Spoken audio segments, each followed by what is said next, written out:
Buenos días. Buenos días. Les agradezco a todos que están aquí y les doy la bienvenida a esta segunda conferencia acerca de las vestimentas enconchadas en el México prehispánico. Lo que vamos a ver aquí es un recuento de lo que nosotros sabemos de este tipo de manifestaciones culturales, de las cuales algunas de ellas hemos podido restaurar y conservar aquí. Bueno, en este caso, antes de hablar de las prendas enconchadas, quisiera tocar el tema de la ropa prehispánica. Cuando nosotros pensamos en la ropa prehispánica, pensamos en algunas imágenes, quizás estas las más comunes, en donde lo que podemos observar son ciertas evocaciones y ciertas inspiraciones de lo que está documentado en los códices, en las esculturas, en diferentes piezas, pero en realidad de la ropa prehispánica sabemos muy poco. Aquí lo que nosotros estamos observando, y ese sí es un dato muy interesante, es que en todas estas imágenes, la ropa que portan estas personas o estas imágenes es muy vistosa, tiene materiales muy llamativos y en eso sí podemos encontrar alguna similitud. Hay varias licencias poéticas como ponerse tenis o usar zapatos de tacón, que eso definitivamente no existía en la época prehispánica, pero nosotros estamos acostumbrados a estas imágenes. En esta imagen también podemos apreciar una visión de Diego Rivera acerca de la vida prehispánica. No sabemos mucho de la ropa, vamos a explicar un poco más adelante por qué, pero sí podemos afirmar que como todas las sociedades, todos los habitantes de Mesoamérica usaban ropa. Y en este caso, la ropa era un elemento sumamente importante. Esto lo podemos ver claramente ilustrado en estas piezas, que sí son contemporáneas a las sociedades que las produjeron, y podemos observar la forma, la silueta, en algunos casos inferir los materiales que fueron utilizados por aquellas sociedades para elaborar sus prendas. Entonces, sabemos de cómo resolvían el dibujo de estas prendas en esculturas, en pinturas, en códices, pero en realidad hay muy pocas de ellas que sobrevivieron a los contextos arqueológicos y al tiempo. Podemos decir en términos generales que en Mesoamérica, que como ustedes pueden observar en este mapa, abarca más o menos desde la mitad norte de la República Mexicana hasta Centroamérica, se encuentran diferenciadas varias zonas no son las únicas, pero son las culturas más importantes que poblaron esta región desde épocas muy remotas, desde el preclásico hasta la llegada de los españoles. Y existen, independientemente de las zonas y de las culturas, ciertas consistencias que le han dado a la ropa prehispánica ciertas características comunes. Al igual que en otras sociedades, la ropa establecía el rango, la identidad, la filiación, el género, la profesión e incluso la edad de sus portadores. Aquí ustedes pueden observar esta lámina en donde pueden ver 4 guerreros ricamente ataviados y podemos identificar que esa ropa indicaba el rango. La industria textil en Mesoamérica fue ampliamente desarrollada porque el trabajo de hilado y tejido estaba muy ligado al género femenino. Las niñas se instruían en estas labores desde pequeñas, entonces tenían mucho tiempo para practicar y desarrollaban realmente una pericia muy grande. Producían ropa para toda la sociedad y esto era sumamente segmentado, como lo mencioné anteriormente. No sé si ustedes saben, pero había ciertas fibras que estaban designadas solamente para las élites y para la nobleza, como el algodón, la seda, porque sí se trabajó en la seda aquí.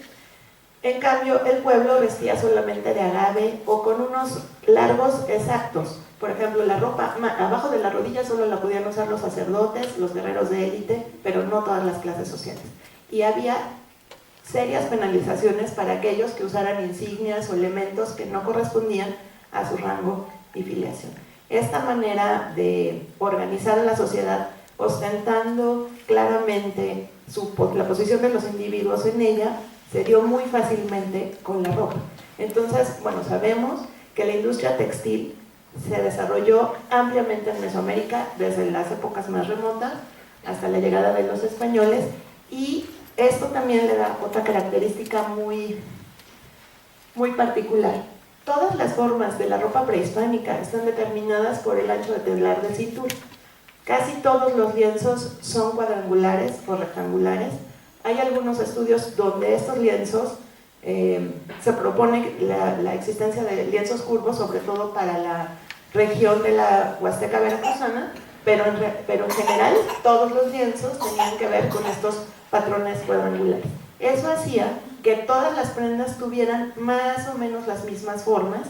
Casi todos eran elementos que se colocaban sueltos sobre el cuerpo, drapeados, esto es, ligeramente plisados, y que no tenían demasiadas costuras, aunque hay evidencia de que algunas prendas sí las tenían, particularmente los atavíos de los guerreros, que eran completos, que tenían el yelmo y toda la ropa, eso seguramente se tuvieron costuras, pero la mayor parte de los keshkemen, de las faldas, de las tilmas, de los mashtak, no tenían costura. Pero bueno, eso sirve para entender un poco las características generales de las prendas.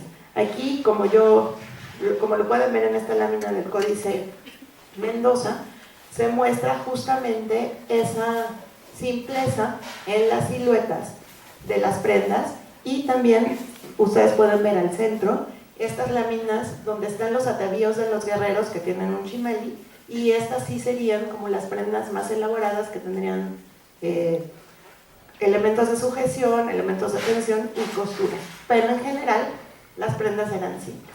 Lo que diferenciaba las prendas era su decoración. Y en el caso de las prendas de élite sí tenemos bastante documentación, y particularmente para el área mexica, en donde podemos identificar diferentes tocados, diferentes peinados, aplicaciones de materias preciosas como oro, pluma, conchas, piedras, que enriquecían estas formas simples. Lo que les quiero mencionar con esto es que estas características sí determinan un poco la forma en cómo se solucionaron las vestimentas prehispánicas.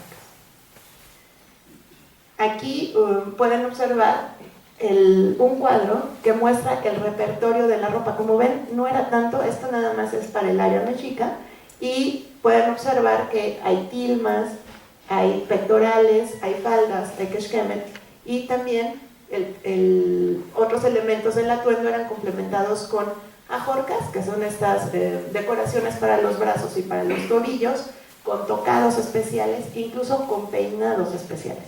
Podemos también inferir que el atuendo se completaba con aromas, con pintura facial y con otros elementos, incluso de la ceremonia de vestirse. Desafortunadamente todos esos elementos no se pueden conservar ni se recuperaron de los contextos arqueológicos. Entonces, bueno, esto nada más es para que vean que sí existen investigaciones acerca de esa ropa. La principal investigadora es Patricia Annawalt, que ha hecho todo un estudio acerca de la ropa prehispánica en Mesoamérica, diferenciándola por zonas, pero ella solo hizo su investigación basándose en las imágenes de los códices, lo cual es un dato muy importante y una rica información, pero en realidad ella no observó prendas reales, prendas arqueológicas. Como les decía, los mexicas utilizaron las materias más preciosas para decorar y ornamentar la ropa que ellos creían importante. Y una de las ropas que ellos creían importante es la que se depositó en las ofrendas. Era ropa sumamente vistosa, sumamente impresionante, tenía que ser extraordinaria, mucha de ella está dedicada directamente a los dioses, no por supuesto, ni siquiera a las personas de la tierra, sino a otros númenes que habitaban y que promovían el equilibrio en el cosmos, ¿no? Entonces nosotros podemos ver que usaron, porque así está descrito, pieles de jaguar, pieles de diversos animales, plumas de quetzal, de guacamaya, plumas blancas, plumas bermejas. Hay una gran cantidad de elementos preciosos que se utilizaron para realizar estas prendas. Tenemos algunos ejemplos como el multiconocido penacho de Moctezuma, que aunque no es un textil, si es una prenda de vestir, que tiene incrustaciones de oro, plumas de diferentes animales y diferentes sistemas de elaboración, y podemos aprender de su manufactura. Pero de todos estos materiales que ustedes ven, uno de los que eligieron esas culturas mesoamericanas para ornamentar sus vestimentas fueron las conchas. Y aquí les traigo solamente un ejemplo para que ustedes coincidirán conmigo, puedan apreciar la belleza, la importancia, los efectos que estos materiales tenían para demostrar esa importancia ritual y esa sobrenaturalidad que estaba relacionada con sus destinatarios, con los dioses. Esta característica no solo se da en Mesoamérica, ni exclusivamente en aquel tiempo, se ha dado en todo el mundo hasta la fecha, y yo por eso elegí poner la fotografía de abajo, que es el resultado de mi colecta en las playas de Baja California en junio, para que vean cómo todos seguimos fascinados por esos materiales. Esto también es muy interesante porque muchas de esas culturas mesoamericanas están lejos de las costas y implicaba traer estos materiales o conseguirlos, un trabajo extra y especial para poder manufacturarlos en el centro. Quiero mencionar que muchas de estas materias preciosas, como las que vimos en la diapositiva anterior, no eran necesariamente cercanas a los sitios o las ciudades donde se depositaron estas prendas, y ellos eligieron estos materiales con toda intención, justamente para incrementar el valor y el impacto extraordinario que tendría en quienes elaboraron las piezas y los destinatarios de ellas. Lograban efectos que querían que fueran sobrenaturales y sobre todo de gran impacto. Y ya con respecto a las conchas, sí podemos observar que hay documentación en las fuentes de los códices y de las ilustraciones. Ustedes pueden ver aquí señalados con círculos rojos algunas imágenes donde se destaca el uso de las conchas. Podemos ver, por ejemplo, en las mantas que están a su derecha, representaciones de caracoles cortados o de estos círculos que podrían ser los que ustedes pueden observar en la exposición temporal, pero también podrían ser dibujos de esas mismas piezas que estuvieran representados en esas prendas. Pero bueno, sí sabemos claramente que la importancia de las conchas fue valorada de una manera muy considerable por los habitantes de Mesoamérica. Pero una cosa es ver esto y otra cosa es tener las piezas directamente recuperadas para poder estudiar. Tradicionalmente los estudios de la vestimenta se hacen desde dos puntos de vista. Como muchos de los materiales que se ocupan para elaborarlas son muy delicados y se pierden en los contextos de enterramiento, los pocos restos que quedan se tratan con métodos de conservación y se pueden estudiar ciertos elementos que hablan de cómo eran los hilos, porque casi todo se pierde, algún elemento que hable del diseño y de la forma. Pero en realidad, como no hay tantos elementos de estas prendas, se trata de conservar estos hilos nada más. Por otra parte, hay otros estudios que trabajan y se aproximan a la vestimenta desde la sociología o desde la antropología. Y eso era una como tendencia que se veía para el estudio de la vestimenta, no solamente en Mesoamérica, sino en el mundo. Esta perspectiva afortunadamente ha ido cambiando para poder integrar estas dos vertientes en un estudio más completo que nos permita entender cómo era la ropa de aquella época. Cabe mencionar que, como les dije, aunque la cantidad de vestimenta y de ropa que había en aquellos tiempos era muy grande, muy poca realmente se pudo conservar. Y esto lo vemos claramente en las ofrendas. Aquí, por ejemplo, nada más elegí dos casos. El primero es el contexto de una prenda que seguramente ustedes conocen, que es la vestimenta ceremonial de Tula Hidalgo, que está expuesta en la sala tolteca del Museo Nacional de Antropología, y el contexto de la ofrenda 24 del Templo Mayor, que pueden ver recreada parcialmente en la exposición temporal. Ustedes observan estos dos contextos. En el caso de la pieza de Tula, estaba en una caja cerrada y con todos los elementos asociados a ella. pero esto hace que sea más fácil que se conserven estos materiales. En el caso de la ofrenda 24, los objetos estaban directamente colocados sobre la matriz de la tierra y eso hizo que muchos de los elementos de la ofrenda, no solo de las prendas, se perdieran, porque ustedes saben que en los contextos hay microorganismos, hay inundaciones, hay diferentes elementos que no favorecen la conservación de estas prendas. Una de las cosas más afortunadas de este camino de investigación es que en el Templo Mayor tenemos un sistema que integra tres partes que a mí me parecen fundamentales para la aproximación de estos elementos. Aquí nosotros estudiamos los conjuntos que eventualmente pueden formar una prenda desde tres puntos de vista, ¿no? Primero es el punto de vista de la producción, después el de la identificación biológica para inferir rutas de intercambio, procedencia de las especies, identificación de todos los elementos biológicos que constituyen estas conchas que se recuperan y por supuesto la parte de la conservación. Este camino de la conservación se integró, no quiero decir recientemente, pero ya de una manera sistematizada en los años recientes, pero esto tiene origen en un proyecto mucho más ambicioso que ha dado unos resultados muy importantes para entender el significado, la producción y los elementos de concha en el México prehispánico. Y en este caso me refiero al proyecto Técnicas de Manufactura de los Objetos de Concha del México Prehispánico que dirige el doctor Adrián Velázquez. Algunos de ustedes escucharon la plática que él dio el sábado pasado y este nuevo acercamiento de conservación se ha dado directamente con él. No quiero decir como un proyecto diferente, sino complementando los resultados de su proyecto y en los casos que se ha podido lograr, estudiando los conjuntos y los agrupamientos que así lo permiten para proponer las prendas de conchadas.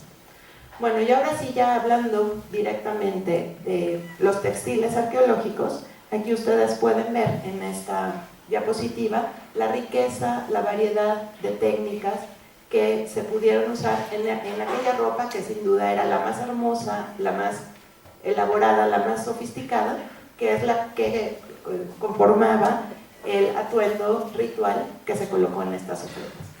Afortunadamente para nosotros, y ustedes lo van a poder apreciar claramente en la exposición temporal, la tradición de elaborar textiles en México no ha variado tanto desde aquellas épocas hasta nuestros días. Y de esta manera nosotros podemos hacer muchas inferencias y estimaciones de la forma de elaborar las piezas, de confeccionar las prendas, de hilar, que nos indican qué materiales se pudieron utilizar, cómo se pudieron utilizar y qué forma hubieran tenido. Esto para nosotros es un elemento muy importante porque los textiles, ustedes saben, son materiales orgánicos, provienen de plantas y son muy frágiles. Generalmente se pierden o se degradan hasta perderse en los contextos arqueológicos.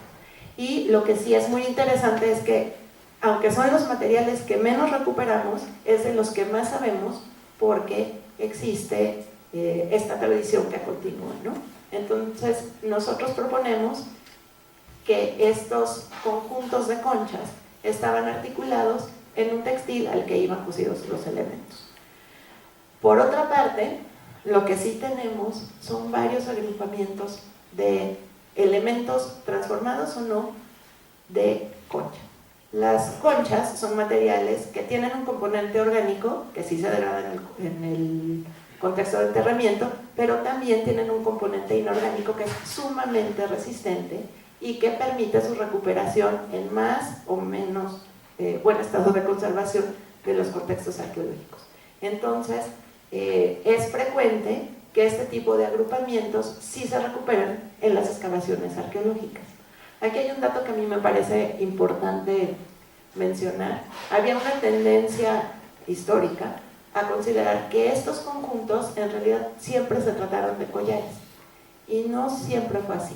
En algunos casos se trata de collares, efectivamente, de cuentas unidas por hilos y formando sartales en sentido transversal, pero la observación y el estudio de muchos de ellos nos ha permitido entender que en realidad se trata de pendientes que ornamentaban estas prendas que están depositadas en las ofrendas, ¿no? Entonces esta diapositiva a mí me gusta muchísimo porque muestra diferentes agrupamientos que proceden de diversos sitios arqueológicos y que hemos podido intervenir aquí en el Museo del Templo Mayor. De estos agrupamientos obtuvimos estos resultados, algunos de ustedes conocidos, y lo que documentan es el trabajo que hemos logrado en aproximadamente 20 años, no debería decir 20 años porque pero sí 20 años, 20 años de trabajo, y que nos ha permitido tener un panorama muy amplio y comprender, no quiero decir claramente, pero un poco más profundamente, la forma de estas prendas y los resultados que se pudieron obtener con ellas. Aquí, en esta otra diapositiva, son las mismas prendas, pero está indicado el año. No está incluida la prenda de Zacatenco en esta diapositiva, porque ustedes saben que el próximo sábado la antropóloga física Perla y yo daremos una conferencia acerca de esta prenda particular que se exhibe por primera vez en México. Bueno, de hecho, suena un poco ambicioso, pero en el mundo, y la exhibición, tuvimos la primicia aquí en el Museo del Templo Mayor. Pero bueno, como ustedes ven, aquí tenemos los resultados que se pudieron lograr con estas piezas. Desafortunadamente, en muchos de los casos, a pesar de que los conjuntos se encuentran completos y que ustedes pueden ver estos resultados así, no se encuentran en tan buen estado de conservación siempre.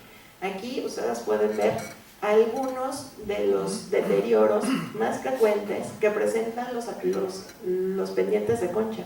Entonces, a pesar de que son muy resistentes, en algunos casos se encuentran sumamente degradados. Ustedes pueden ver la fotografía de abajo, las conchas están ya degradadas hasta polvo. Y en ese caso es muy difícil manipularlas y proponer con los originales una prenda o hacer una propuesta de rearmado. En esos casos, para esos casos, lo que se hizo fue diseñar una metodología particular que por medio de programas digitales hace la presentación de lo que creemos que fue la dimensión y la forma de estos agrupamientos. Lo que sí es muy interesante es ver cómo hemos podido aprender del desarrollo de nuestro trabajo y a lo largo de estos 20 años que les digo, bueno, un poco más de 20 años, y de los resultados de otros especialistas que han trabajado conjuntos similares, como es el caso de estas prendas, algunas cosas de Huitzilapa, que es lo que ustedes pueden ver en su lado derecho, sí las trabajamos aquí, pero no fue todo, y en la fotografía que está en su lado izquierdo pueden ver el pectoral de Calakmul, que trabajó la restauradora Patricia Mijan en la coordinación de restauración. Entonces, pese a que el rearmado no se hizo aquí, los especialistas de aquí sí trabajaron en la identificación de esos materiales, y es así como nosotros podemos conformar cada vez un corpus de conocimiento más sólido para intervenir estos conjuntos. Ahora lo que les voy a enseñar son, brevemente, porque tampoco vamos a enloquecer, algunos resultados de la intervención ya directa de estos conjuntos.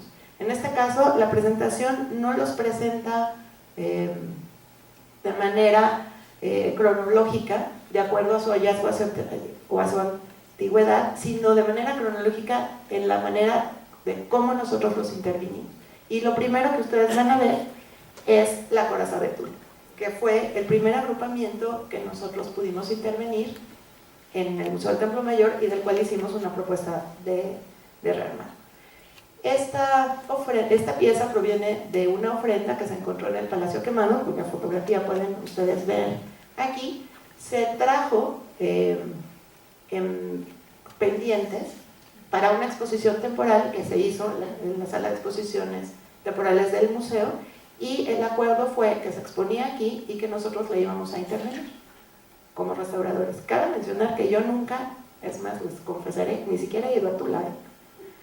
No fuimos al sitio, no estuvimos en el momento del hallazgo, y para nosotros fue un poco complicado entender en el principio que se trataba de una vestimenta. Pero los resultados que nosotros logramos en ese caso particular fueron tan sorprendentes y creemos que tan sólidos que iniciaron este camino que tiene final hasta este momento con la prenda de Zacateco. Entonces, en este caso, nosotros lo que teníamos eran las fotografías del contexto y un registro arqueológico extraordinario. Ese registro arqueológico es lo que posibilitó que nosotros pudiéramos armar los pendientes y hacer esta propuesta. Cabe mencionar que casi todas las piezas de la coraza de Tula estaban en muy buen estado de conservación, a excepción de unas que habían estado en contacto directo con un plato de arcilla que se quemó, pero en general, y a pesar de su antigüedad, los materiales estaban en muy buen estado. Cuando nosotros recibimos estos conjuntos, lo primero que hacemos es evaluar el estado de conservación y atender las piezas. Cuando cada uno de los pendientes están estables y se decide que son susceptibles de formar una propuesta de rearmado, se procede a integrarlas, ¿no? Entonces, lo que nosotros hicimos en aquel tiempo fue reproducir los niveles de excavación una vez que las piezas estuvieron estables y limpias, y pudimos observar cómo se veían las piezas en el contexto sin la tierra. Ustedes pueden ver la fotografía de arriba, es uno de los niveles inferiores, pero saben que en las excavaciones arqueológicas no se encuentra un objeto y lo levanta sin orden. Existen ciertas disposiciones que permiten establecer niveles de excavación y así se van levantando todos los objetos. La fotografía que ustedes ven ahí es un conjunto de vidrios que tienen los 6 niveles de excavación y pueden observar más o menos la disposición de estos elementos. Eso dio pie a que se formaran estos dos lienzos que conforman el frente y la parte posterior de la vestimenta, y que se pudieran integrar y coser a un soporte flexible, porque nosotros creíamos que no existía otra manera de articularlos. Cuando nosotros obtuvimos esos resultados, lo que hicimos fue, en una caja de dimensiones similares a las de la ofrenda, colocar la vestimenta con unos bivalvos tal y como se había encontrado en el contexto arqueológico y recrear lo que ustedes ven en la primera fotografía. Cómo se observa esa pieza doblada con frente y vuelta y con un collar que estaba asociado a ella en esa pequeña caja. Eso ya es un dato muy interesante porque podemos ver la pieza completa. Sin embargo, lo más sorprendente fue cuando nosotros la vimos.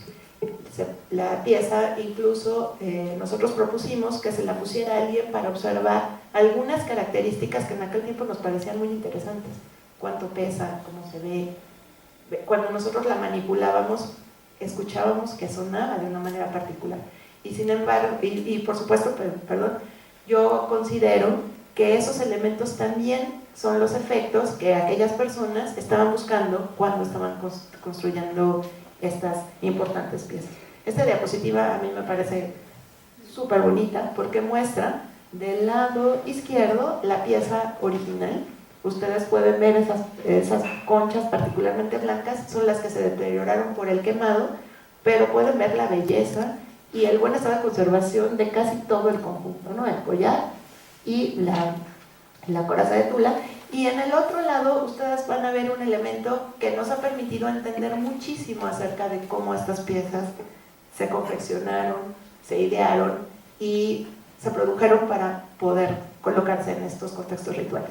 Se trata de la réplica de la coraza que elaboramos en el año 2000 con el doctor Adrián Velázquez y su equipo, y que en principio nos lo habían pedido para la sala tolteca del Museo Nacional de Antropología.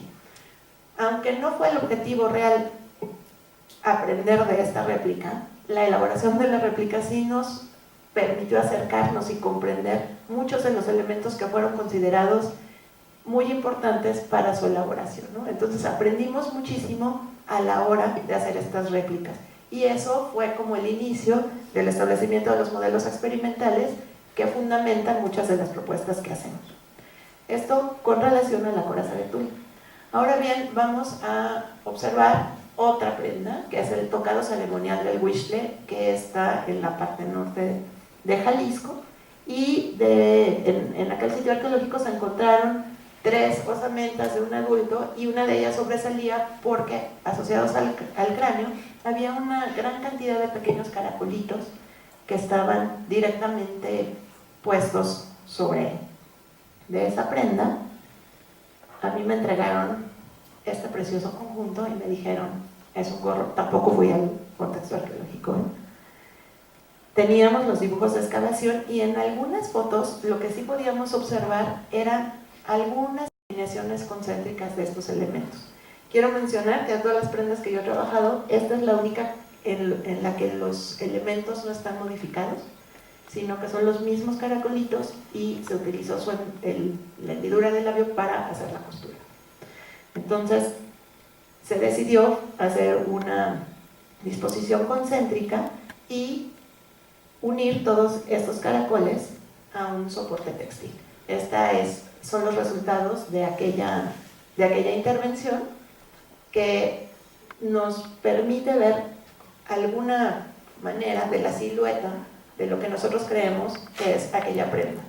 Acuérdense que esto fue hace muchísimo tiempo, entonces no tenemos ni tantas fotografías, todavía no había fotografía digital como la tenemos ahora, pero sí nos permitía seguir acumulando experiencia y pensar en lo que nosotros queríamos para estudiar estas prendas. Ahora vamos a ver el caso de los Etnepañuki de Tenochtitlan, que también pueden observar en la sala de exposiciones temporales. Y aquí, bueno, sabemos, está una lista del Templo Mayor. Estos Etnepañuki, estos conjuntos articulados de concha nacarada, provienen de 4 ofrendas. En este caso ustedes pueden ver la ofrenda 88, la ofrenda 24, la cámara 2 y la cámara 3, y en los casos en los que tuvimos los datos arqueológicos suficientemente consistentes, pudimos proponer los rearmados de estas prendas. Saben que estas ofrendas pertenecen a la 4ª etapa constructiva, y se encontraron los agrupamientos, pero desafortunadamente muchos de ellos en muy, muy mal estado. Eso hizo imposible la propuesta de rearmado con las piezas originales. Entonces es cuando se ideó esta metodología de manipulación digital para hacer las propuestas solamente en imagen. De esas prendas, lo que es interesante es que sí teníamos también el registro arqueológico, y a pesar de que el estado de conservación no era tan bueno, pudimos recuperar bastante de la forma de la disposición original de estas prendas. En este caso ustedes pueden ver la fotografía de la ofrenda 24, y está señalado con colores los elementos de concha. En este caso, como les dije, no se armó la prenda cosiéndola en ningún textil, sino se hizo una propuesta de trabajo digital para hacer la disposición que ustedes pueden observar en la exposición temporal. Este fue el resultado de esa investigación, pero no hicimos, ni siquiera colocamos las piezas encima de un textil. Todo eso se hizo con programas digitales. Pero una de las cosas que sin duda aprendimos en ese caso fue ya la aplicación directa de los modelos experimentales, para entender la función de esas prendas. Aquí nosotros tenemos el aspecto visual de cómo creemos que sería ese diseño y esa prenda. Sin embargo, el mal estado de las conchas nos impide aprender un poco más de ellas. Entonces se hizo un modelo experimental y nosotros obtuvimos esto. Incluso este es el sonido que presenta el modelo experimental. Estos son conchas nacaradas, pero por supuesto no son las originales, cosidas a un textil, en el que nosotros podríamos ver cómo se comportaría ese mosaico y si evidentemente o efectivamente, podría formar parte de una prenda ritual, porque aunque las placas son pequeñas, sí tienen cierta dimensión, pero esta articulación lo que permite es que forren o se adecuen a las superficies que estaban vistiendo. En este caso nosotros proponemos que el Etnepañuki de la ofrenda 24 está asociado a un niño, y podemos conocer con esto otros elementos muy importantes de esas prendas, como su sonido, su movimiento, su peso, Y los efectos visuales, imagínense estas conchas nacaradas en aquel contexto ritual de luces, de antorchas, de cantos, debe haber sido muy importante para los habitantes de Tenochtitlan, que no tenían las costas muy cerca, que digamos. Otro caso fue ya la ejecución de la propuesta de rearmado del Nepanyuki pequeño de la ofrenda Camarados. En ese caso, ustedes pueden ver en la fotografía de arriba el lienzo digital. Eso nunca, tampoco pusimos las piezas directamente sobre una concha y las cosimos, pero en este caso, gracias al buen estado de conservación de los elementos, se mandó a hacer un textil y se cosieron las conchas efectivamente a él, ¿no? Entonces, bueno, estas son algunas de las fotos de los procesos para ver cómo se sigue una guía, cómo están formando este diseño reticular y cómo ese mosaico, a pesar de tener elementos planos y duros, sí es susceptible de doblarse para cubrir la concha con la que se asoció en la cámara.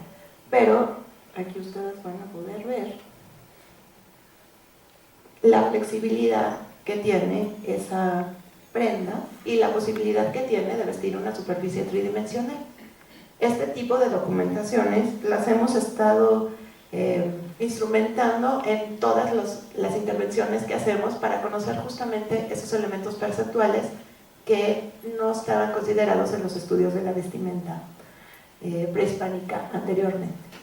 Otro caso muy sobresaliente es la vestimenta ceremonial de Oaxaca, que, como lo dijo Mitzi Alcalá, estuvo expuesta de manera temporal y también por primera vez en una exposición aquí en el Templo Mayor, pero hace 2 años. En este caso se trata de un conjunto de piezas de concha nacarada con un remate de conchas que no son particularmente nacaradas, que provienen de una de las ofrendas de la estructura 4 del sitio de Oaxaca. Entonces, a Templo Mayor llegó este conjunto de conchas. Ustedes pueden ver en esa fotografía todos los elementos desplegados que tienen un cuerpo de lentejuelas y rematados por unos elementos más grandes formados de cuentas de caracol, ¿no? Entonces, en este caso nosotros acudimos, por supuesto, a la información iconográfica, que es uno de los elementos que nosotros estudiamos para ver qué forma está sugerida, y ustedes pueden ver que para el área maya este tipo de vestimentas drapeadas que están en la parte correspondiente al pecho son muy documentadas en las estelas. Paralelamente, y pensando en el buen estado de conservación que tenían los elementos de este conjunto, nosotros hicimos modelos experimentales. Ustedes pueden ver ahí la silueta de la forma con el remate inferior que determinó al final la forma general de toda la vestimenta. Cuando tuvimos ese dato logrado, procedimos a coser las lentejuelas en soporte textil, y en este caso hemos aprendido muchas cosas de cómo se hacen las prendas, pero de los elementos que necesitamos para hacer las propuestas de rearmado, como por ejemplo ese bastidor móvil que permite ir uniendo todos los elementos a estos soportes textiles. Este es el resultado del trabajo, y como ven, realmente es un trabajo sumamente importante, soberbio, es impresionante, pero gracias al buen estado de conservación, en este caso, pudimos hacer un poco más. En contextos sumamente controlados, pudimos hacer la documentación del comportamiento de esta prenda. Y a nosotros nos parece que logramos unos hallazgos muy importantes. Ustedes pueden ver el remate de abajo, que es muy grande y pesado. Las lentejuelas son muy pequeñas, lo que está arriba, y yo le pedí a esta persona que estaba manipulando, bueno, no es manipulando porque no es con las manos, pero estaba portando esta prenda, que se moviera. Y ustedes pueden ver que cuando él alza los brazos y los baja en el desplazamiento, ese remate inferior permite que todos los elementos caigan en su posición. Entonces, con este tipo de aproximaciones, no solamente estamos entendiendo los elementos ornamentales, sino funcionales de las partes que conforman estas vestimentas. Esto se logró aquí gracias al buen estado de conservación que tenía este elemento. Y ahora, el trabajo que nosotros ejecutamos con estos conjuntos ya no solamente tiene que ver con la conservación de las partes, la integración de las propuestas, bueno, las propuestas de rearmado, su eventual costura a soportes auxiliares, sino también con la elaboración de soportes de montaje que permiten su manipulación y su exposición en diversas sedes. Nosotros en este caso diseñamos un soporte de policarbonato, que es un plástico de alta calidad a la que la prenda está cosida. Y de esta manera nosotros favorecemos su conservación porque evitamos que las prendas, que cada una de las pequeñas partes se sigan manipulando o que las costuras se suelten, e incluso diseñamos el sistema de embalaje. Todo eso lo hacemos aquí con las prendas que nosotros intervenimos, no solamente las de nuestro acervo, sino como en el caso de esta, que es la de Oxanka, que actualmente está en el Museo Maya de Cancún y que se expuso después de aquí en el Museo Nacional de Antropología en una exposición de mayas. Y el último caso en el que nosotros hemos trabajado pues es esta prenda de Zacatenco. Lo voy a decir muy brevemente porque los invito el próximo sábado, donde voy a detallar todos los elementos que me hicieron pensar que la propuesta de rearmado era esa, pero de la misma manera las piezas, tenemos el registro arqueológico, las piezas venían sumamente deterioradas. Se aplicó esta metodología de estudio de los contextos, de la información iconográfica y de la observación de la forma de las piezas y su función para proponer la pieza, que bueno, aquí hay una fotografía, pero la pueden ver, seguramente ya la vieron, en la exposición temporal, que es fantástica. Esta pieza también se sometió a este tipo de registros que hacemos ahora para observar su comportamiento. Quiero mencionar que estos estudios son en contextos sumamente controlados, se hace todo el registro por única vez y sirve para que nosotros entendamos más de aquellas piezas. Y bueno, en esta fotografía ustedes pueden ver el momento en el que la pieza ya se está montando en la vitrina. Me pareció interesante que ustedes pudieran observar como ese momento intermedio antes de que la puedan apreciar ya en la exposición temporal. Con esto yo doy como un panorama general de lo que nosotros hemos aprendido y ahora les voy a presentar algunas de las conclusiones que nosotros podemos lograr acerca de las prendas enconchadas en Mesoamérica. Gracias a la integración de resultados de otros proyectos, como les mencioné, el del doctor Velázquez, nosotros podemos saber o tener una propuesta que creemos que es muy aproximada de las secuencias de manufactura necesarias para elaborar tanto los pendientes de concha como los elementos de textil. Y aquí ustedes pueden ver los pasos que nosotros sugerimos que fueron necesarios para ejecutar esas propuestas. Una de las cosas que es muy interesante aquí es que no solamente podemos saber cómo se hicieron los pendientes o cómo se hicieron los textiles, sino cómo se hicieron las prendas, lo cual ya habla de una sofisticación y una organización en el trabajo mucho más elaborada. Entonces nosotros sabemos que hubo, porque no puede ser de otra manera, un diseñador general que tenía el conocimiento suficiente y necesario de los materiales, de los aspectos simbólicos, del comportamiento que querían, de los resultados que ellos estimaban, de los efectos que ellos buscaban para lograr estas prendas. Ese diseñador estimaba las dimensiones y seleccionaba y calculaba los materiales. Ustedes saben que las conchas venían de las costas y eran recursos muy preciados y también muy limitados. En el caso del algodón, que es lo que se usaba aquí, pues tampoco era, para el caso de Tenochtitlan, un material que existiera en la Cuenca de México, eran materiales importados que incrementaban en muchos casos el valor de la prenda.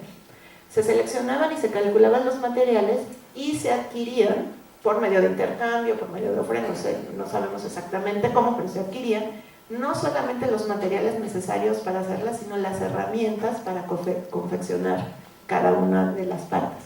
Y de esa manera había un equipo o un grupo que hacía la producción de los pendientes y otro grupo que hacía la producción de los textiles, pero todo esto tuvo que estar sumamente coordinado porque ustedes ven que los mosaicos y su disposición sí tienen unas siluetas muy específicas y la forma de las conchas nos da información acerca de que se aprovechaban todas las partes de las valvas o casi todas las partes de las valvas, no había casi desperdicios, ¿no?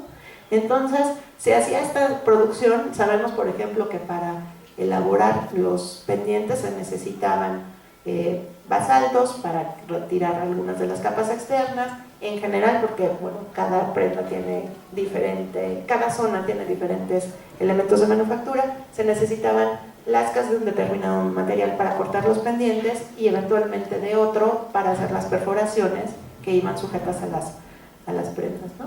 Entonces, no solamente hacían los pendientes, sino hacían las herramientas necesarias. Y por el lado de los textiles, confeccionaban los lienzos y los elementos de tensión que eventualmente se utilizaban, las agujas para coser y los hilos.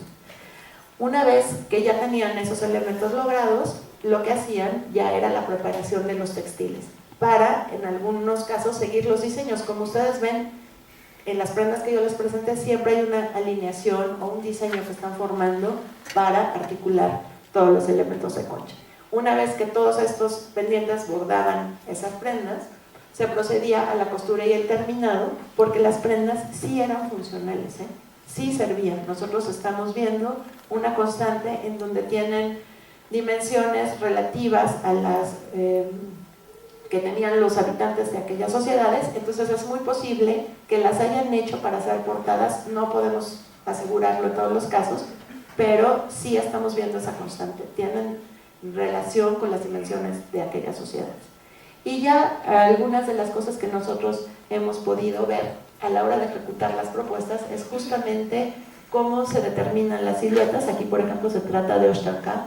Cuando nosotros pusimos en la fotografía que ustedes ven del lado derecho todo el conjunto dispuesto sobre un plano, vimos que en la parte de la curva las lentejuelas, las pequeñas lentejuelas se mezclaban muchísimo y se confundían.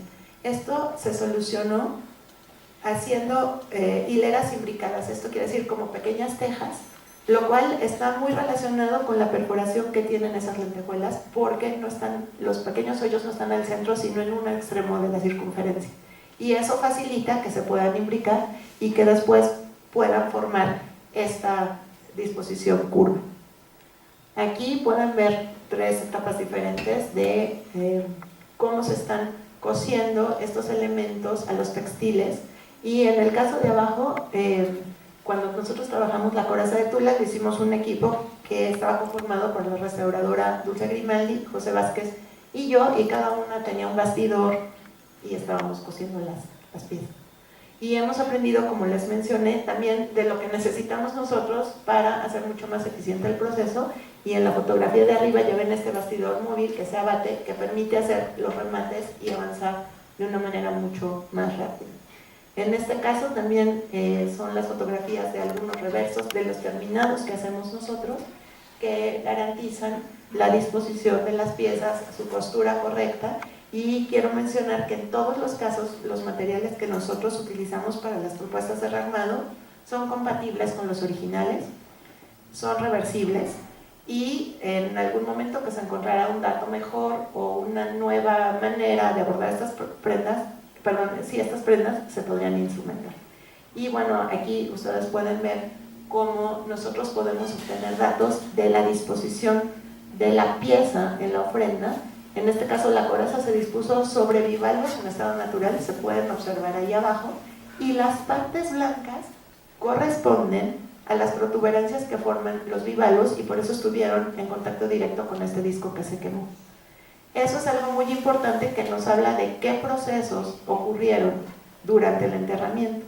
Pero por otra parte, registrar eso y poner la pieza en este caso es en un soporte antropomorfo, pero también portada por una persona, nos permite aprender ciertas características que serían imposibles si solamente recreáramos los contextos arqueológicos.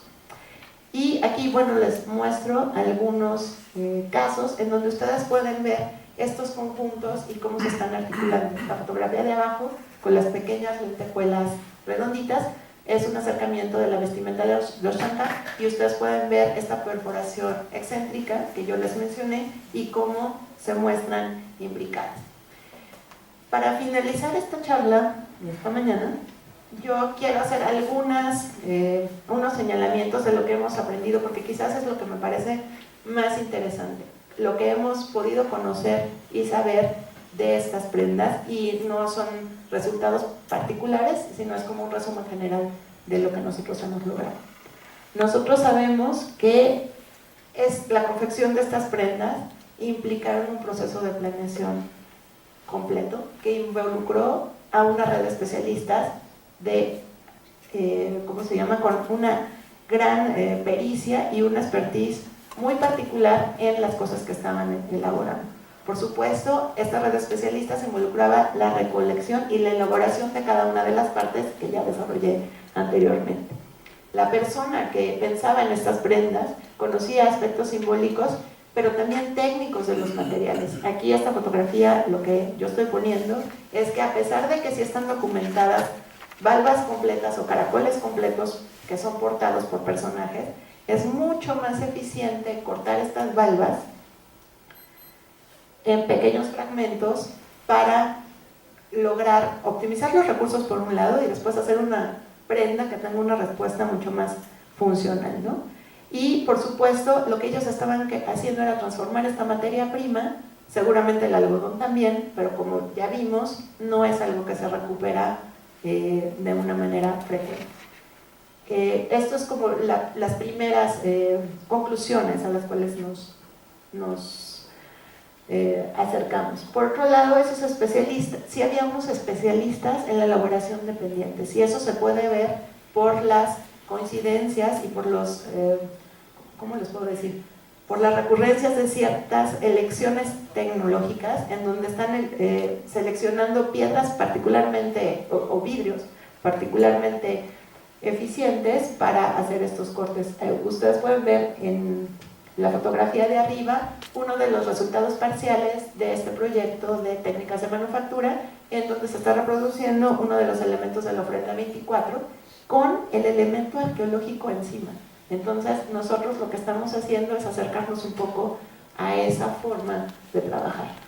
En general sabemos que las conchas, en general, porque no son todos los procesos que se hicieron, se limpiaron, se cortaron y se perforaron para lograr estos pendientes, independientemente de la procedencia del sitio arqueológico. Estos especialistas también contaron con otros especialistas que elaboraron las herramientas para la confección y la costura.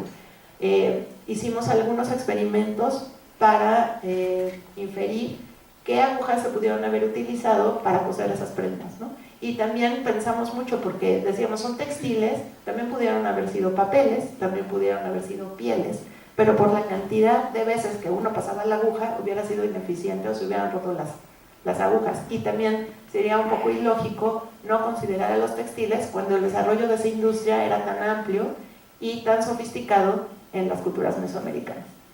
Podemos saber también que hay elementos del cuerpo del diseño y elementos diferenciados que en muchos casos se observan como remates. Aquí hay dos casos, no son los únicos, en donde ven la prenda de Oshanka y la prenda de Tula, que tiene unos remates de forma e incluso de conchas diferentes. Lo que también podemos ver es que hay una tendencia en todas las prendas que estudiamos de optimizar la materia prima, no solo el algodón, del cual sabemos muy poco, pero inferimos que tampoco se hacían lienzos muy grandes, sino de las conchas. Están utilizando casi todas las partes de las valvas, y eso se puede conocer gracias al trabajo de los biólogos, que pueden identificar no solo las especies, sino de qué partes están elaborando cada uno de los elementos. Por supuesto, todo este trabajo que está invertido en estas prendas aumenta el valor de estos resultados, ¿no? de las prendas completas, porque obviamente no solamente son los materiales foráneos, sino materiales exóticos, exclusivos, a los que se les tiene que añadir todo el valor que implicó el tiempo de confección. Al final, bueno, como ya esto mencioné anteriormente, estos son los procesos generales para los pendientes, pero también tenía que haber la costura de los pendientes a un textil, que eso tenía que ser hecho por algún otro especialista. Nosotros proponemos que se trabajaban en conjunto, porque no es posible que estos dos grupos no se conocieran y en algún momento ya integraran, no quiero decir que trabajaran juntos todo el proceso, pero sí sabían qué estaban haciendo y para qué lo estaban haciendo. En el caso de todas las prendas mesoamericanas que nosotros hemos podido estudiar, la propuesta es que siempre existió un soporte textil que permitió la disposición de estos pendientes en un plano y que en algunos casos facilitó la confección de los diseños como estos círculos intercalados con rectángulos que vemos para los del Templo Mayor. Siempre hubo la utilización de hilos y sistemas de sujeción y tensión. Esto quiero decir, y esto lo aprendimos con la arqueología experimental, la siguiente diapositiva tiene una foto más evidente, se necesitaban que las telas estuvieran tensas para bordarse, los van a ver después. Siempre podemos ver esta existencia, como les decía, de remates y de cuerpo del diseño en los pendientes, pero también remates y terminados en los textiles. Muchas de las cosas que nosotros hemos podido observar tienen que ver con el trabajo que hacemos en la conservación. Y ese como doble visión y revisión de los conjuntos nos da muchísima luz para observar las formas de las piezas, para determinar si son parte del anverso o del reverso de las valvas, en cómo se hace la sujeción de los hilos, y nos ha permitido también pensar lógicamente las propuestas. Por supuesto que la ejecución de réplicas y modelos experimentales es definitiva para que nosotros podamos entender más estos elementos culturales. Al final, esto lo que ha permitido es la ponderación de la forma y de los procesos para determinar el uso de las piezas. Miren, en la fotografía del Ernepañuki de la ofrenda 24, que es este rectángulo que ustedes ven en la parte superior derecha, no sé si alcanzan a ver que hay en la parte, en la esquina inferior izquierda, unas piezas que están con unas manchas cafés. Estas son unas compresiones que se formaron en la superficie de algunas conchas por la degradación de un puma que estuvo cerca. Eso quiere decir que la observación de las alteraciones también nos ayuda a entender el patrón de disposición. Las fracturas, las manchas, las rupturas de las piezas, el buen estado de la superficie o mal estado de la superficie nos ayudan a entender cómo se degradaron y cuál era su ubicación original. Al final, esto es lo que es muy interesante, miren, aquí está señalada la parte de esas concreciones. Lo que nos ha ayudado es a proponer un modelo de estudio para estas prendas. Esto ya es uno de los últimos resultados, en donde nosotros integramos todas las partes, desde la identificación biológica, la investigación, el análisis formal de las piezas, la instrumentación de modelos experimentales para observar otras características que no solamente pueden ser posibles con las piezas arqueológicas. Aquí, por ejemplo, de las cosas que nosotros hemos aprendido es la existencia de sistemas de tensión. En la parte de arriba, cuando se está haciendo la reproducción del Ernepañuki de la ofrenda 24, lo que nosotros podemos entender claramente es que hay sistemas de tensión. No es posible bordar esas piezas a mano alzada.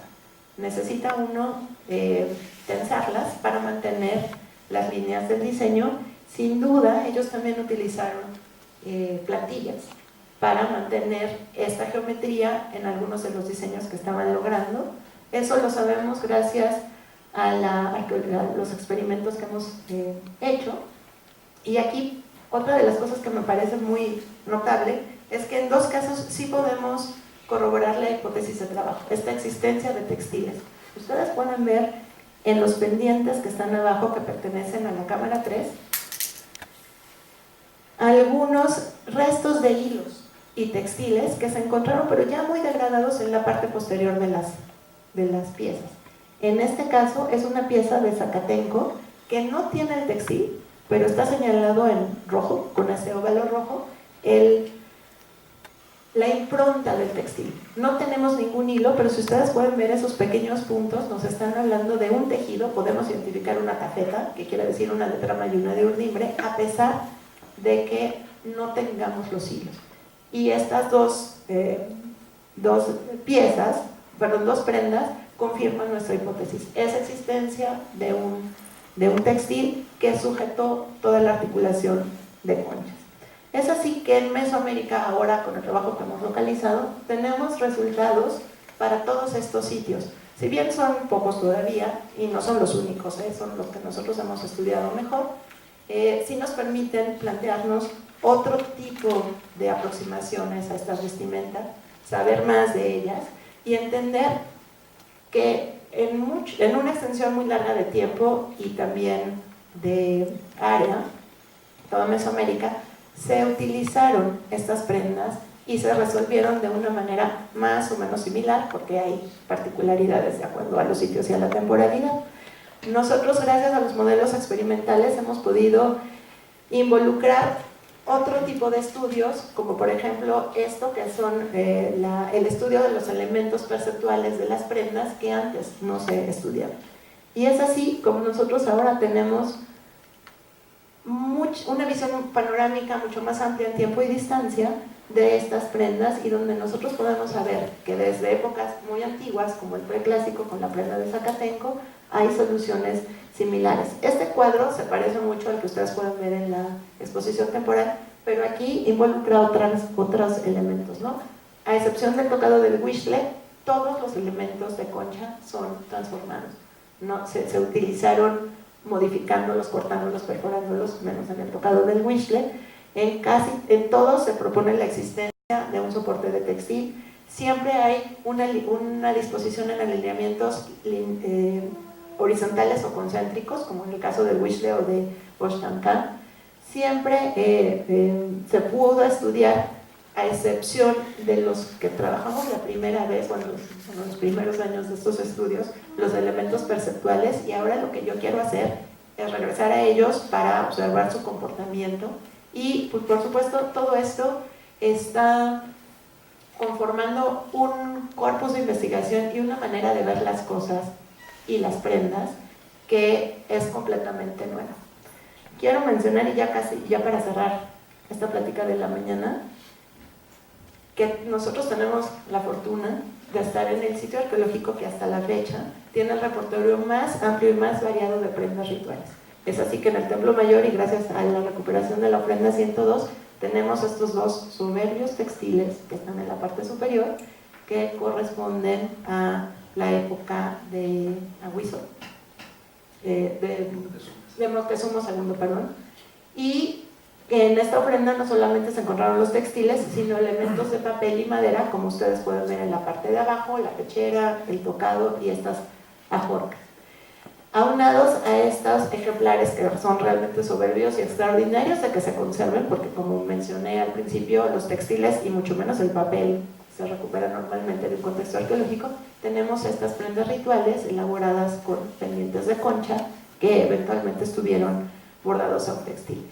Y de esta manera creo que tenemos una aproximación más clara en donde no podemos afirmar contundentemente que las propuestas son efectivamente así, pero todos los elementos que nosotros analizamos y los trabajos que nosotros aprovechamos de otros especialistas sí nos permiten tener una claridad más firme para distinguir esta tradición mesoamericana de elaborar prendas enconchadas. Muchas gracias.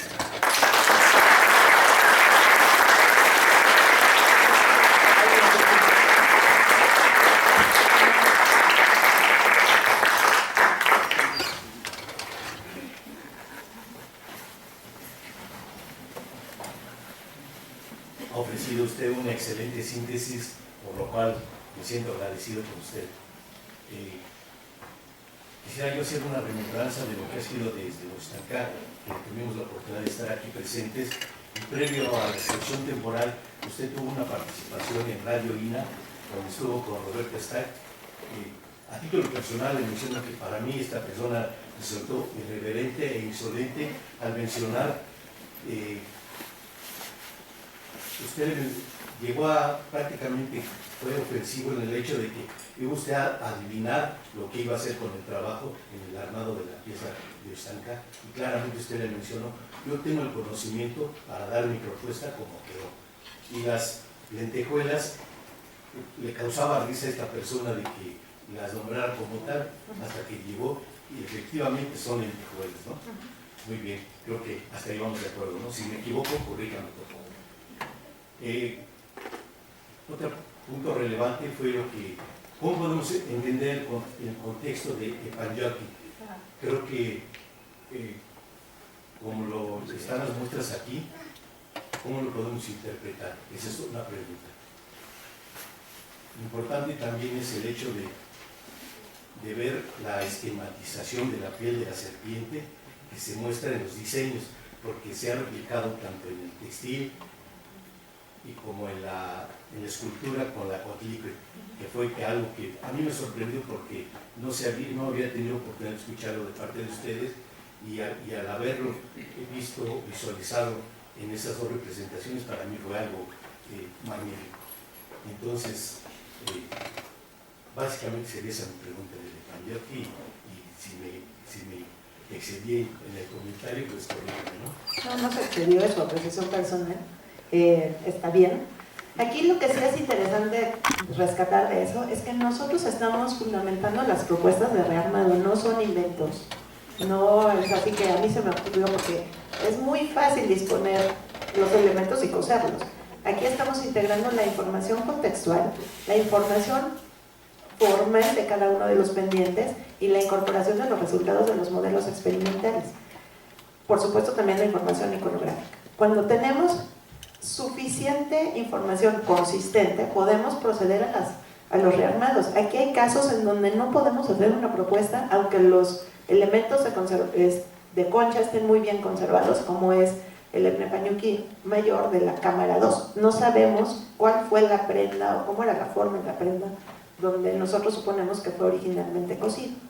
Entonces sí es interesante ver que lo que estamos haciendo nosotros sí tiene un sustento de análisis, y que tampoco estamos haciendo creaciones, a pesar de que son cosas reversibles.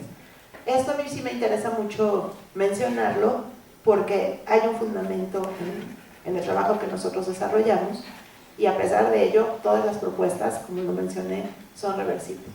Con respecto a lo que usted dice de los Epnepañuqui, en este caso solamente se pueden denominar así los del área mexica, porque están en náhuatl, o bueno, los que hablaban esas lenguas, porque Epnepañuqui quiere decir articulación de nácar, y no son todos los que ustedes vieron aquí. Por ejemplo, la coraza de Tula sí tiene nácar, pero solamente en las dos hileras inferiores en el remate, y esas dos hileras podrían ser, según los mexicas o los náhuatl, un Epnepañuqui, pero no sabemos las lenguas que hablaban. O por ejemplo el de Zacatenco, que también es concha nacarada y está articulada, tampoco podemos decir que es un Epnepañuqui, porque no conocemos la lengua ni cuáles hayan sido los referentes de la cultura del preclásico, y eso solamente se puede aplicar para los mexicas y todas las articulaciones de nácar que son de esa cultura. Y finalmente lo que usted menciona de ese diseño de la esquematización de una piel de una serpiente, es usado profusamente no solamente para la cultura mexica, sino en toda Mesoamérica. Eso se ve en Teotihuacán, en Tula, y lo podemos ver en pinturas murales, en vasijas, en códices, ilustrando no sé, murales que tienen intercalados no círculos, pero pequeños personajes, o flores, o cráneos. Esa es una como solución de diseño profusamente extendida en toda Mesoamérica a lo largo de todo el tiempo, por la importancia ritual que tenían las serpientes. Y sí es muy notable verlo aquí resuelto con conchas. Y muy importante también que provocó los sonidos del pasado, ¿no? Porque lo mismo que con la manipulación de las conchas, fueron lo mismo que escuchar en aquel entonces. No sabemos si fueron lo mismo, pero creemos que nos podemos acercar a la observación de un elemento que sin duda fue importante y que quisieron lograr cuando eligieron esos materiales. Gracias. Buenos días, doctora. Muchísimas gracias por compartir sus conocimientos. Usted habló que mandaron a hacer los textiles. Deduzco algodón igual que los hilos. Gracias. En este caso, lo que sí sabemos, no por la evidencia arqueológica exclusivamente, aunque la ofrenda 102 nos lo muestra así, que el algodón, como lo dije al principio, era una fibra destinada para las élites. No cualquier persona podía usar algodón. Todos nosotros, creo, a reserva de que aquí haya un sacerdote o alguien de élite, estaríamos vestidos de agave corto, pero en general el algodón era un material exclusivo para las clases altas de la sociedad. Gracias.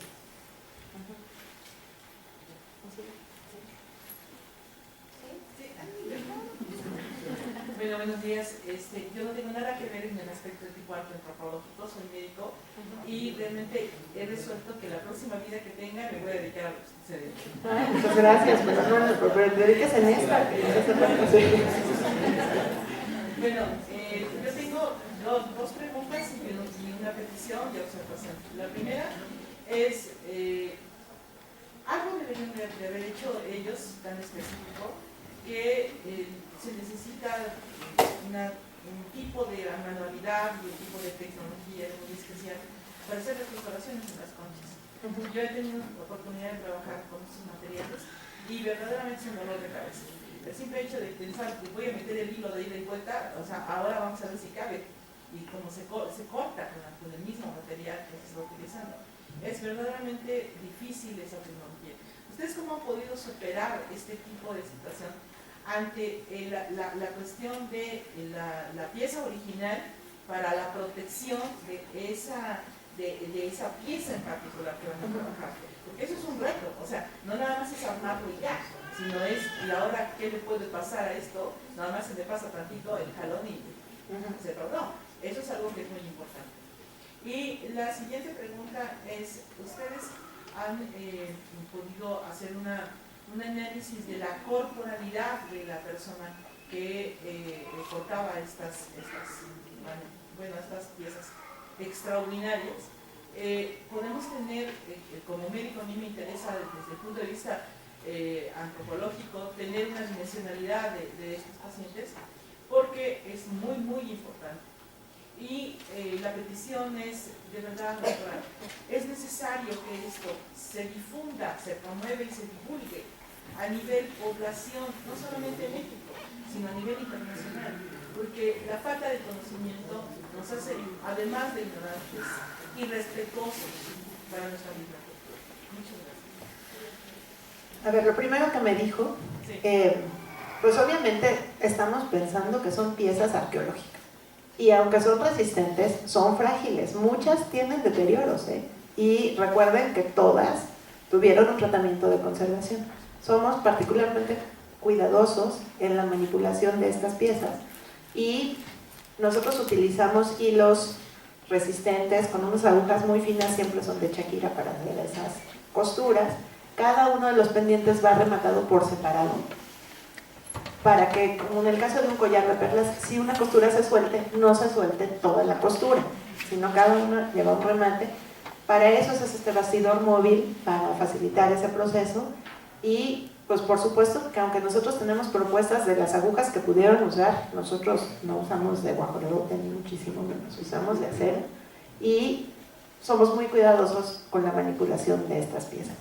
Después, lo que decía de las relaciones antropométricas. En algunos casos las prendas sí se encontraron asociadas a entierros, como es el caso del tocado del huixte, que estaba claramente, o la pieza de Zacatenco, que está asociada a la osamenta de un infante. Trabajamos siempre con antropólogos físicos que nos indican las dimensiones de esos cuerpos, y muchos de las propuestas de los modelos experimentales tienen que ver con esas dimensiones para lograr prendas funcionales. Pero en algunos casos las piezas no están asociadas a restos humanos.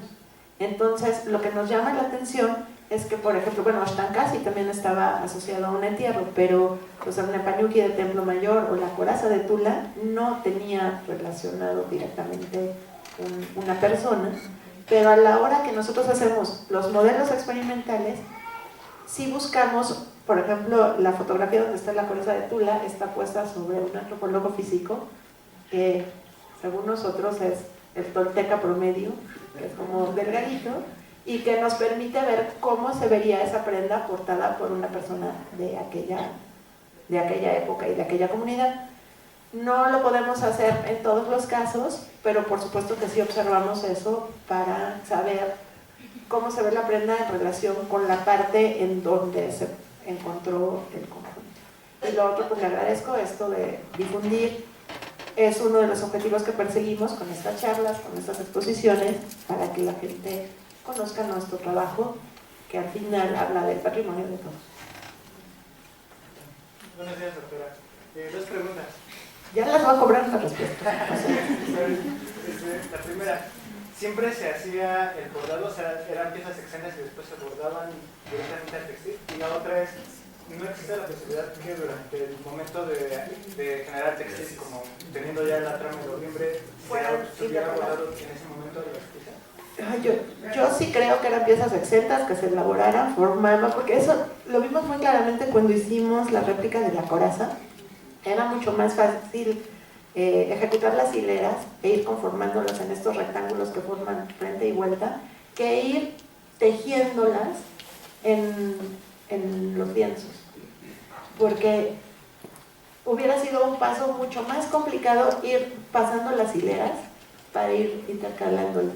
Es mucho más fácil formar estas prendas, y la evidencia arqueológica de donde sí encontramos textiles nos muestra que no estaban imbricadas ni brocadas en el textil. No les voy a cobrar por ello. ¿Sí? De los hilos y agujas, ¿cuál era su propuesta? Porque, bueno, yo he escuchado que estaban agujas con puntas de maíz, pero estas perforaciones son muy pequeñitas. ¿Cuál es su propuesta de lo que ellos usaban? De los hilos, pues también son los mismos que usaban para ejecutar el textil. Aquí nada más cabe mencionar, hay una cita de Hernán Cortés, cuando le escribe a Carlos V en una de las cartas de relación, creo que es en la segunda, que dice, hay textiles que es cosa de espanto.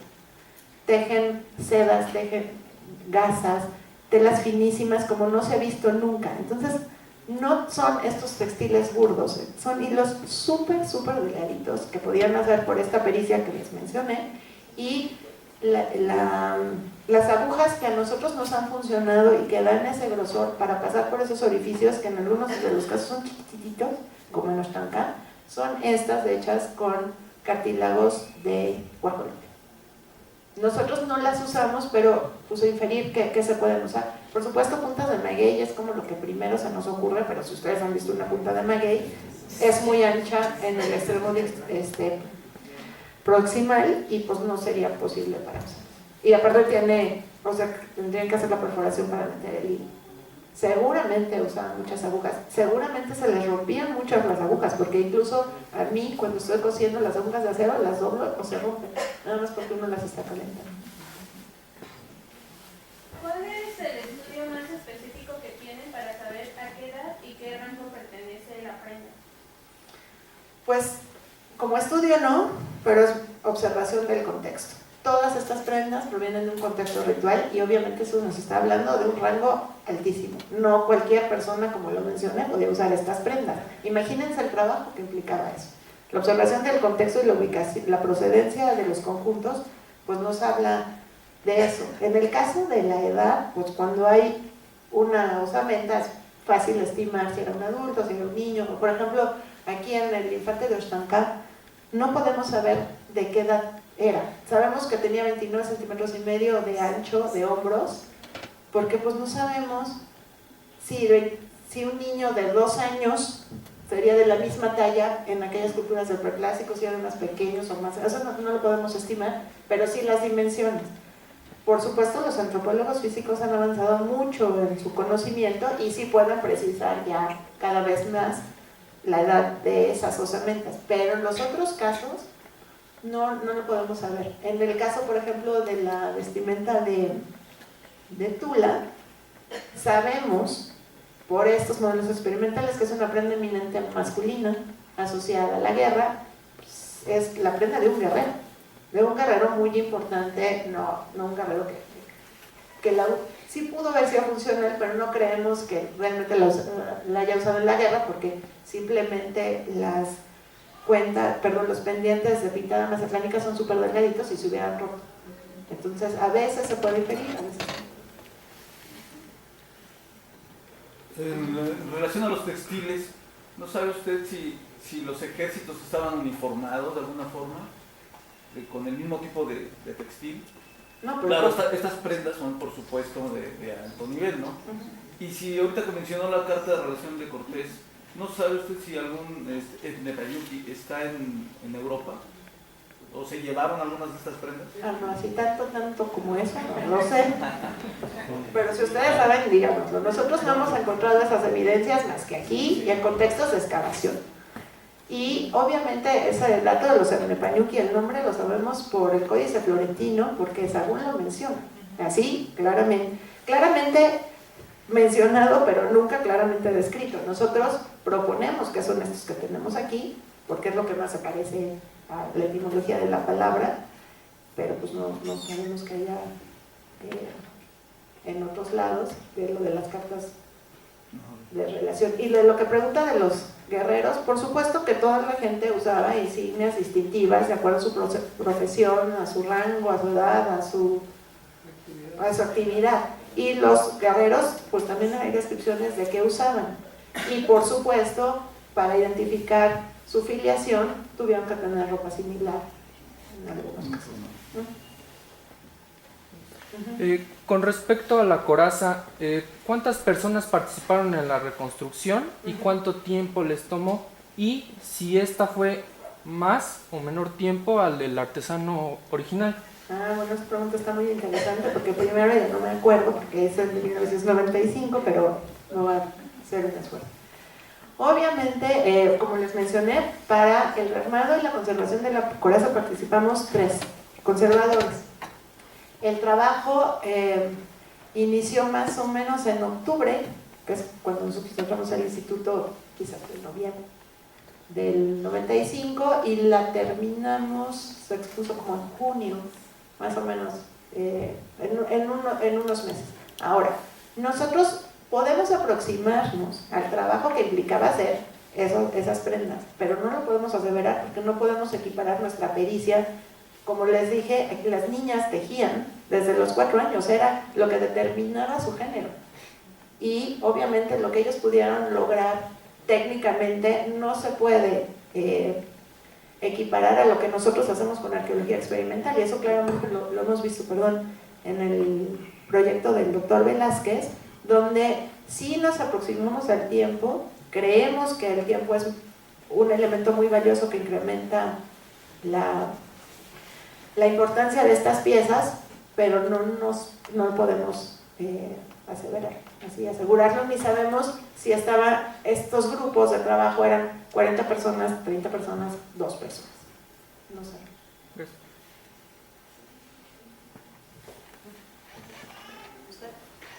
Una más. No, espérese. Cóbrenme, no importa. No, bueno, primero estas 2 personas.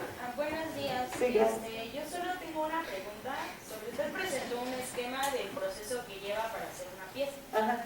Una prenda. Una prenda. Ajá. Entonces yo quiero saber, por ejemplo, en la fase de selección y cálculo de materiales, ¿qué profesionales a ustedes le ayudan? No, este esquema que les mostré no es lo que yo hago, es lo que yo creo que hicieron. O sea, yo no selecciono las conchas, pero supongo que ellos decían, queremos conchas rojas, entonces o queremos conchas blancas, o queremos muchas conchas rojas con un remate de caracoles.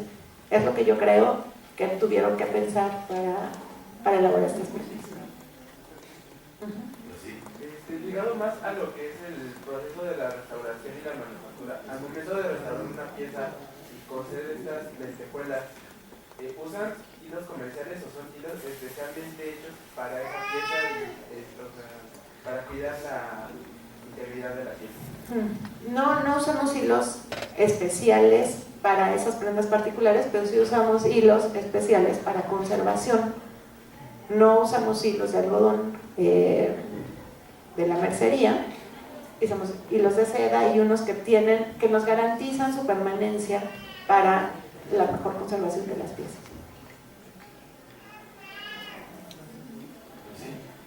¿Qué le parece que hacemos su pregunta y la pregunta de la señora? Sí. A usted en lo personal, ahora sí que una pregunta personal, ¿qué le ha significado el hecho de tener en sus manos esos materiales? Creo que es algo muy importante y sí me gustaría en lo personal conocer su opinión al respecto en ese aspecto.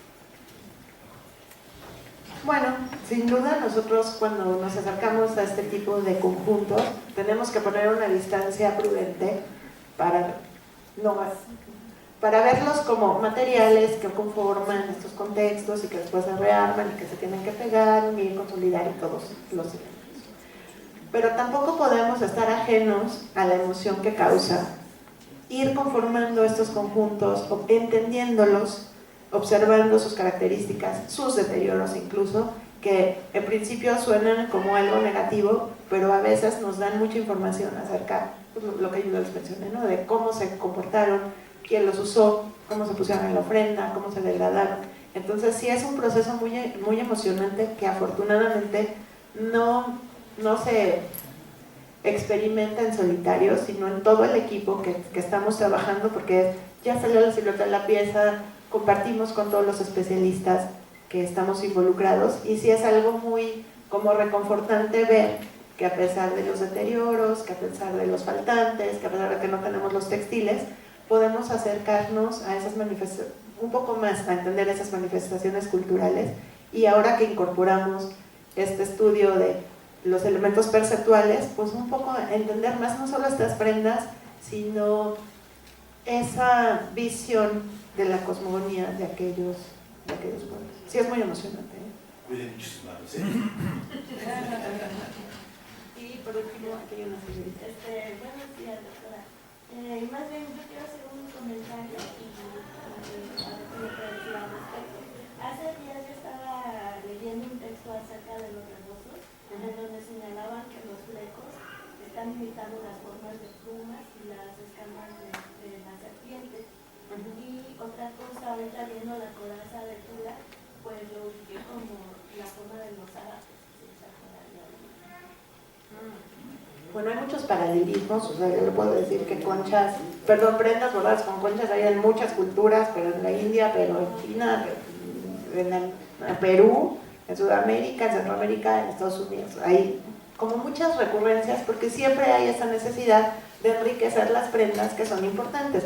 Ustedes piensan en sus vestidos de primera comunión o en los de bodas, como siempre son los vestidos de ceremonia mucho más ricos. Lo que usted menciona de que la coraza se parece a los árabes, pues quizás en su silueta cuadrangular sí, pero eso tiene más que ver con ese elemento que yo les dije del telar que logra, que lo que produce son estos lienzos cuadrangulares. Y en cuanto a los flecos y rapacejos que emulan plumas o piel de serpiente, pues hay muchísimas soluciones técnicas para evocar estos elementos que son importantes en esas culturas, pero no creo que tengan relación directa con estas prendas, y se hacen unas cosas fantásticas. Incluso hay un huipil que se atribuye a la Malinche, que está en el Museo de Antropología, que tiene imbricadas plumas, y pues es esta idea de enriquecer esas prendas con esos elementos, a veces con los elementos mismos y a veces bordados con formitas de plumas o brocados o formando con el rapacejo esos elementos.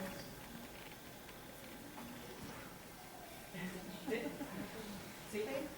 ¿Se sabe qué es lo que representa o qué significado puede tener la manifestación que hay por la parte de la espalda de la coraza? Porque parece que se pudiera como una especie de... No, la coraza de Tula se parece, bueno, más bien es idéntica en el anverso y en el reverso. Se trata de un cuadrángulo formado por 19 hileras de conchas rojizas y rematada en la parte superior con una hilera de caracoles oliva de tamaño más o menos menor, con los caracoles más grandes en la parte hacia el centro y disminuyen hacia los lados, y en la parte de abajo del anverso y del reverso están estas dos líneas de pendientes de concha nacarada rematados igualmente con caracoles oliva, pero de mayor tamaño, igual los más grandes en medio. No hay ninguna diferencia, y eso que vieron blanco, acuérdense, tiene que ver con el deterioro, no con el diseño. El diseño es una superficie roja. Y a mí me da particularmente gusto que este tema les cause tantas preguntas, porque eso habla de un interés en unos elementos de los que realmente sabíamos muy poco, porque nosotros tenemos que imaginar que recuperamos muy pocas prendas. Las que vimos aquí, los sitios que se han estudiado son pocos. Ahora los arqueólogos están viendo estos agrupamientos de otra manera, ya no creen que son collares, y posiblemente tengamos próximamente otros resultados. Pero estos son solo algunos de los ejemplos de las prendas rituales que se usaban en Mesoamérica recuerden, los de plumas, los de pieles, los de papel, pues no se recuperaron. Pero toda la gente usaba ropa y la producción de textiles en aquel tiempo era amplísima. Así que les agradezco su interés, sigan aquí con nosotros. Y la próxima semana ya vamos a hablar particularmente de Zacatenco, con primero una visión al sitio arqueológico de los trabajos que se hicieron, y yo voy a complementar la segunda parte de la charla. También no va a durar tanto, pero va a ser acerca ya de la intervención puntual y por qué propongo que sea de esa manera. Muchas gracias a todos.